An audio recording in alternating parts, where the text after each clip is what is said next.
Hey, I'm Babs, and this is Two Jiu-Jiteras. This podcast is all about connection through movement, mindset, and the journey of longevity. I sit down with people who care deeply about physical and mental health, self-care, and the journey of longevity on and off the mats. If you're into real conversations that help you grow, you're in the right place.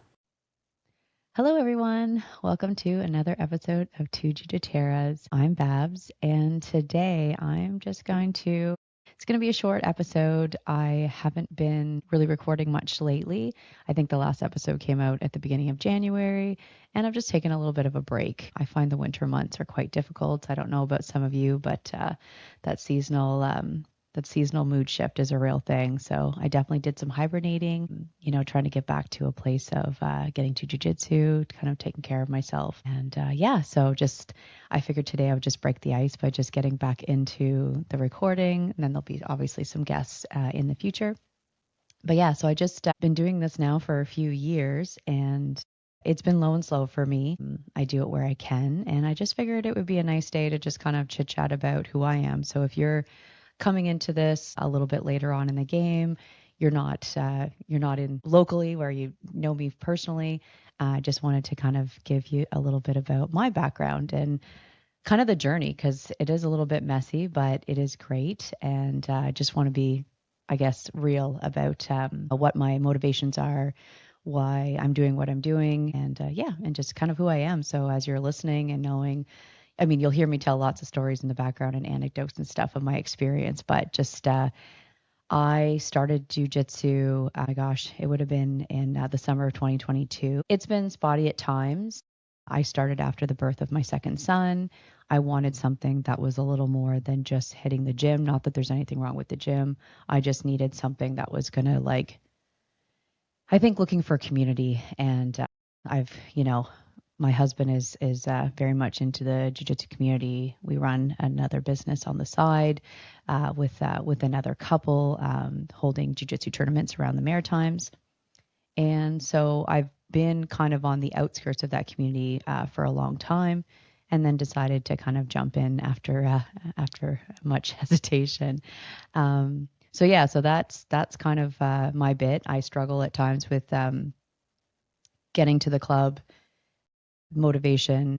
I'm 43 years old now, and going through kind of like the changes of life, and having two young children as well. I'm a boy mom of two, so that creates its own challenges. Work full time as well, so there's a lot. And I know a lot of you that are listening that have families or have businesses and full time work and all kinds of other projects on the go, that you can appreciate how much you have to juggle on top of your emotions, on top of your energy levels, and kind of the noise outside of your world. So that's kind of where, I have over the past couple of years made my peace with not being perfect. And if I don't do everything exactly how I imagined it, it's not a failure. So that's why I'm still kicking, and hopefully I'll continue to kick on. But my background, funny enough, I was a senior financial advisor and compliance officer. In my heyday, started at the bank as a teller, worked my way through the different positions, left after 15 years, went to university to get a biopsych degree, did some nonprofit work, some board work, and then ended up working a nonprofit on the other side of things after my two children were born while I was in university. So right now I work with at-risk youth. I work in a commercial kitchen where I'm teaching them culinary courses, and absolutely love it. So that's kind of my background now. So for those of you, if you're on the fence of career changes or things, it's scary, it's messy, but it's totally worth it. A lot of identity crisis, of course, along the way, because a lot of us may hold ourselves to what we do for a living as our kind of identities.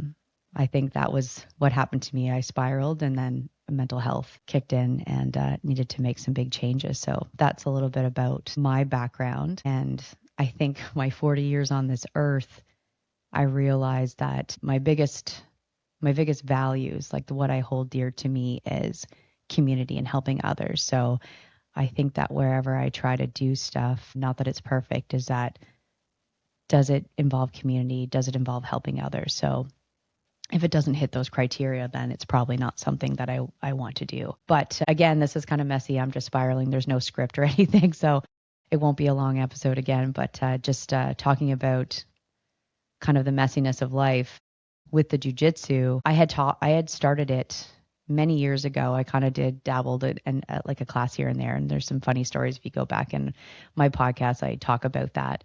And it didn't really stick at the time.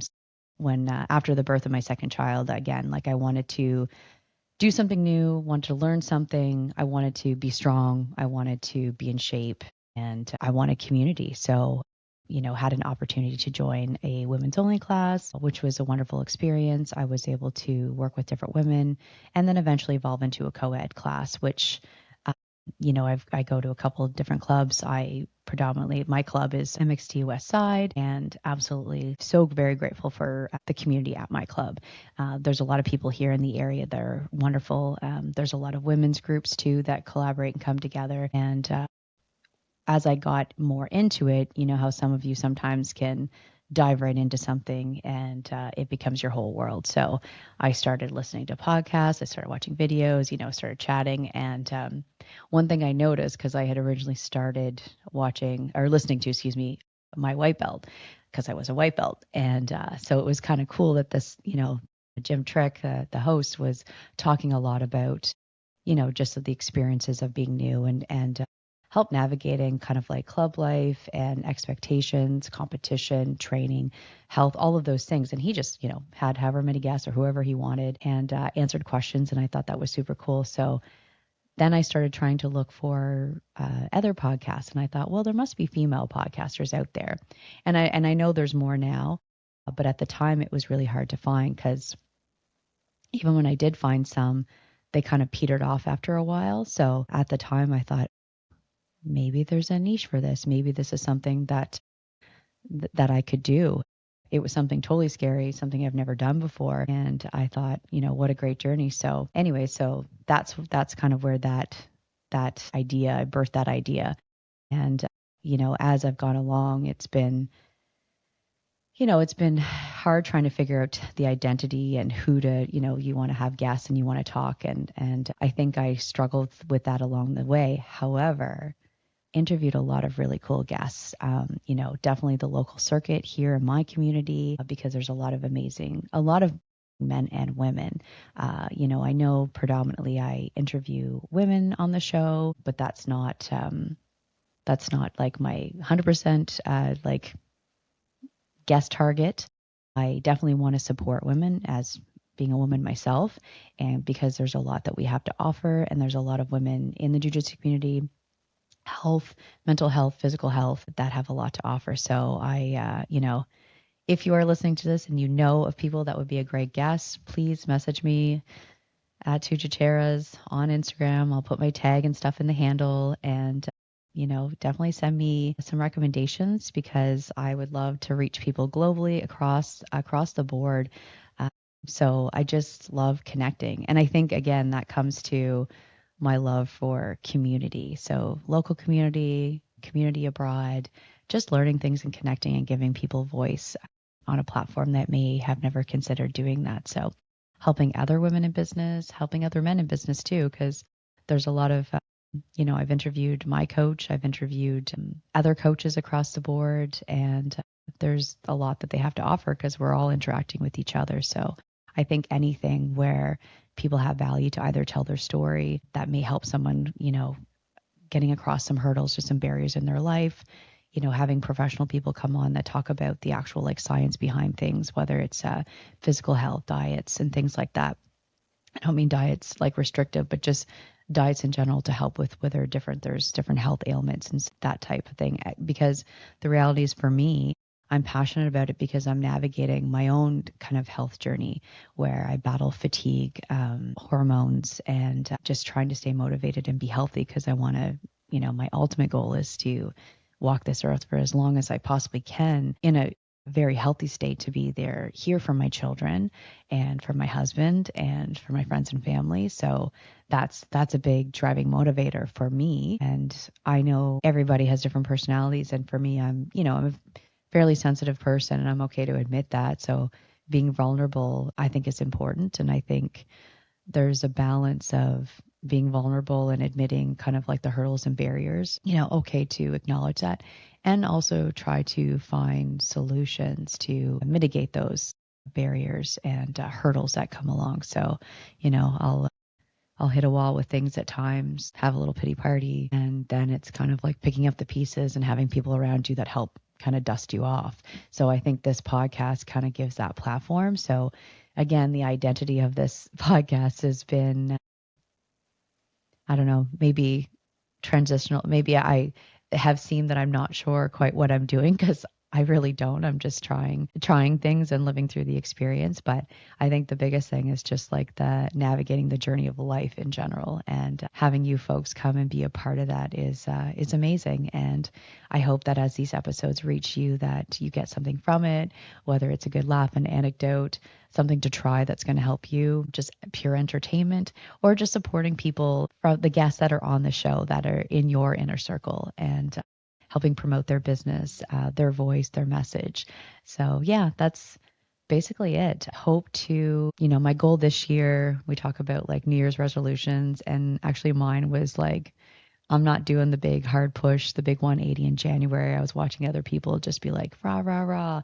And again, I kind of huddled and pulled away from podcasting. I pulled away a little more from social media. I just kind of was learning to be more quiet. And, there's some people around me that I've had guests on the show like Alex, Alex Tabler, Madeline Hughes.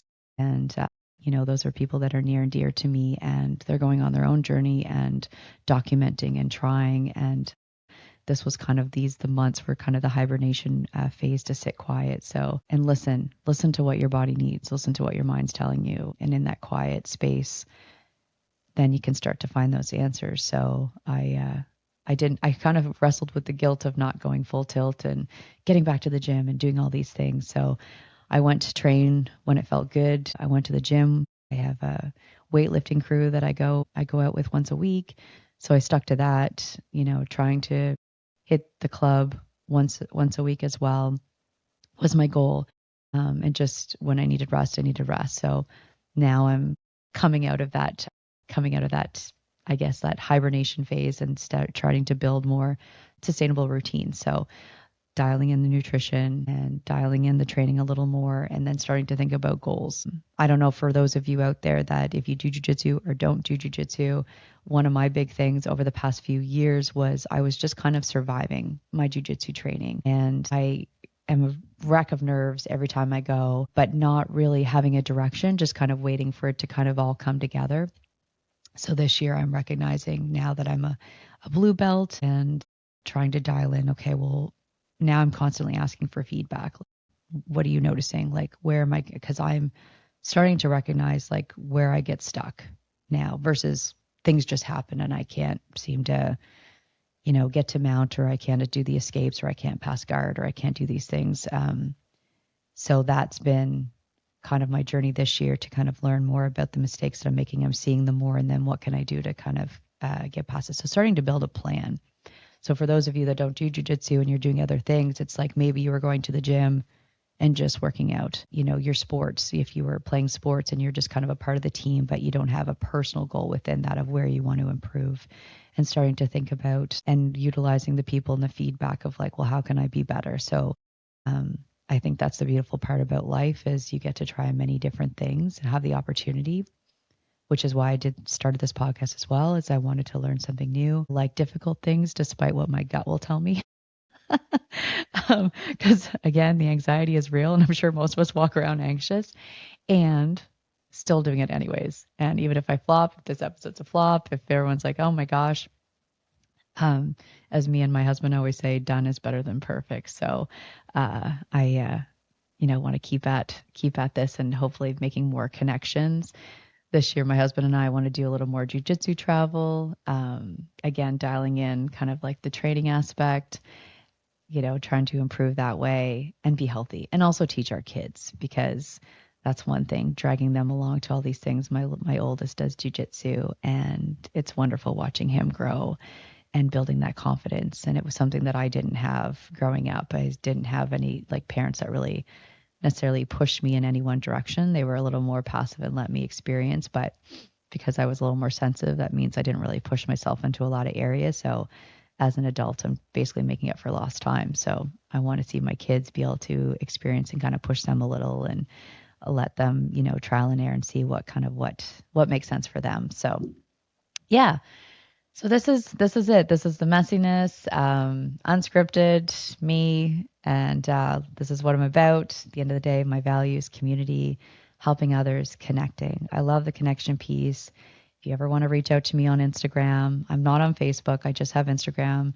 And you're listening to this episode, whether it's Spotify, Apple Podcasts, YouTube, and I'm happy to connect. I am looking forward to kind of traveling and maybe meeting more of you out there that are listening to this episode, whether traveling to your club. For those of you that aren't in jiu-jitsu that are listening, again, connect with me. I would love to chat. If you have guest ideas or if you yourself would like to be a guest on the show, I'd love to hear from you and collaborate to find a time. I do balance my schedule, so I'm not pumping out episodes, once a week or anything. My goal is kind of once a month. And just because I have to balance everything out, if I push too hard, the burnout happens. So, and I don't mean the intense burnout, like when you talk about real burnout, it's, you kind of hit that wall, you hit the fatigue, the motivation. And so I think the biggest thing is trying to balance that out. And I hope that with the theme, I guess, or the vibe of this podcast is really just about finding your boundaries, finding what works for you, getting pieces of information from the guests and myself to help you have a better life, to help you feel more fulfilled, to challenge things, to challenge your thoughts, challenge the way you do things. I look forward to having people give me different perspectives as well. So, yeah. So I thank all of you. For those of you that have been with me from the beginning, I thank those of you that are starting in the middle, and look forward to meeting some of you, to interacting with some of you. And I really appreciate all of your support. I really appreciate you coming in, sitting and listening, the feedback, and I wish you all the best and have a fantastic day today. Cheers.